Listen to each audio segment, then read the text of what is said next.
नाजरीन अस्सलाम वालेकुम रहमतुल्लाहि व बरकातुहू। मैं हूं Syed Abid Aslam, chief editor, leader सियासत उर्दू न्यूज़ चैनल बेंगलुरु।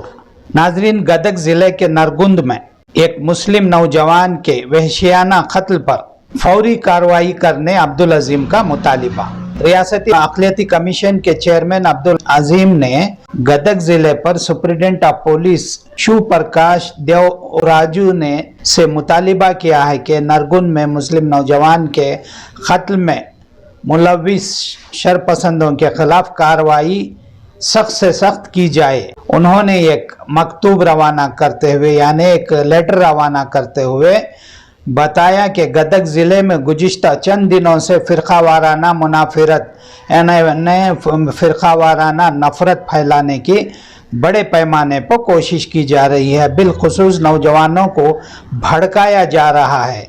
इसलिए ऐसे अफराद के ख़िलाफ़ फौरी कार्रवाई करनी चाहिए। उन्होंने मुतालिबा किया है कि शरपसंदों के ख़िलाफ़ बिला लिहाजा मज़हब सख्त कानूनी कार्रवाई करना ज़रूरी है। इस ताल्लुक़ से उन्होंने एक रिपोर्ट भी अक़लियती कमीशन से रवाना की है और इलाक़े में दोबारा बदअमनी ना फैले इसके लिए इक़दामात सख्त से सख्त किया जाए, इस डिमांड को उन्होंने पेश किया है। इसके साथ साथ कोलार टाउन के अंदर पहाड़ पर जाने के रास्ते में दरमियान में कुछ शरपसंदों ने मुस्लिम नौजवानों पर और ख़वातीन पर जो हमले किए थे, इस ताल्लुक़ से भी जनाब अब्दुल अजीम ने कोलार के सुप्रिंटेंडेंट ऑफ पुलिस यानी एसपी और सर्कल इंस्पेक्टर से फ़ोन पर बात करके हालात को कंट्रोल में रखने के लिए उन्होंने यहां से हिदायत जारी की है और कहा है कि जल्द से जल्द जिन्होंने भी जो शरपसंदों ने शर मचाई है इनको फ़ौरन अरेस्ट करें। इस ताल्लुक़ से भी उन्होंने एक लेटर रवाना किया है। मौत हुई और एक ज़ेर इलाज है। माइनॉरिटी कमीशन का फर्ज बनता है कि रियासत कर्नाटक में जो भी ऐसे गलत हमले वगैरह जो है होते हैं तो फौरन अथॉरिटीज से राब्ता करके पुलिस ऑफिसर हो या वहाँ का डिप्टी कमिश्नर उनके सामने जो है सारे हालात को बयान करके पहले उनकी हिफाजत के लिए क्या क्या इक़दाम करना है उसके लिए हम जो है यहाँ से एक डायरेक्शन उनको देते हैं। इसी तरह ये नरगुंद का मामला मेरे सामने आते ही वहाँ के एसपी शिव प्रकाश उनसे मैंने रब्ता किया और उनसे टोटल इंसिडेंट के बारे में मालूमात किया। मालूमात करने के बाद में उन्होंने बताया कि जो 4 मुलजिम जिनके ऊपर कत्ल का इल्ज़ाम है उनको गिरफ्तार कर लिया गया है।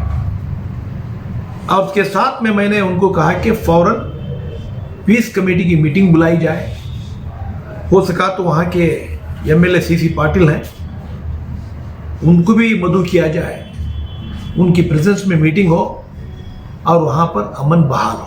ये हमले की वजह क्या थी सर? वहाँ पर चंद दिनों से 2 ग्रुप्स के दरमियान छोटे मोटे झगड़े चल रहे हैं। एक हफ्ता पहले जो है माइनॉरिटीज के चंद नौजवान दूसरी कौम के बच्चों के ऊपर हमला करके 4 लोग जख्मी हुए हैं। उस मामले में 4 लोगों को गिरफ्तार भी किया दूसरी कौम के और उनके ऊपर जो केस भी रजिस्टर हुआ है, वो इन्वेस्टिगेशन चला। ये लोग जो 2 लोग चल के आ रहे थे, बाइक में आ रहे थे, वो बिल्कुल इनोसेंट लोग हैं। इनके ऊपर सिर्फ जो है मिस्टेकन आइडेंटिटी बोलते हैं पुलिस में। किसी ने कहा कि परसों जो झगड़ा हुआ इसी मोहल्ले के लोग ये भी हैं बोल के ऐसा करके जो है झगड़ा हुआ है, इन्वेस्टिगेशन चल रहा है। और मैं यहाँ तक कि वहाँ के एमएलए सीसी पाटिल साहब से भी बात किया हूँ। इनके लिए मुआवजे का क्या डिमांड है सब अब? देखिए सर, क्रिमिनल केस में कोई तरह का मुआवजा नहीं दिया जाता। मगर पुलिस की ये थी ना ये नहीं, वो बोल नहीं सकते, अब इन्वेस्टिगेशन चल रहा है। हमने उनसे रिपोर्ट मांगी है। रिपोर्ट आने के बाद में देखा जाएगा मामला क्या है। सीएम इब्राहिम साहब 10 लाख का डिमांड करे होंगे, उससे ना मरने वाले को दिया जाए। वो उनके हिसाब से करे होंगे, मगर हमारा जो है, जब तक रिपोर्ट नहीं आता, जब तक कोई एविडेंस नहीं आता, पुलिस की जब तक नेग्लिजेंसी मालूम नहीं होती, तब तक हम जो है कॉम्पनसेशन के लिए सरकार की तरफ से हम मुतालबा नहीं रखते। अच्छा चेयरमैन साहब, एक और वाकया कोलार में पहाड़ के ऊपर खवातीन पर भी हमला हुआ, नहीं वो भी मामला, नौजवानों पर भी हमला हुआ, मामला हमारी नॉलेज को आया था। वहाँ भी हमने जो है पुलिस से रब्ता किया है, कोलार के police Kolar town police station से, वहीं इंस्पेक्टर से बात किया हूँ, एसपी से बात किया हूँ, केसेस रजिस्टर होकर है, और वहाँ भी 4 लोगों को उन्होंने गिरफ्तार किया है। वहाँ भी अमन कायम करने के लिए हमने डायरेक्शन दिए।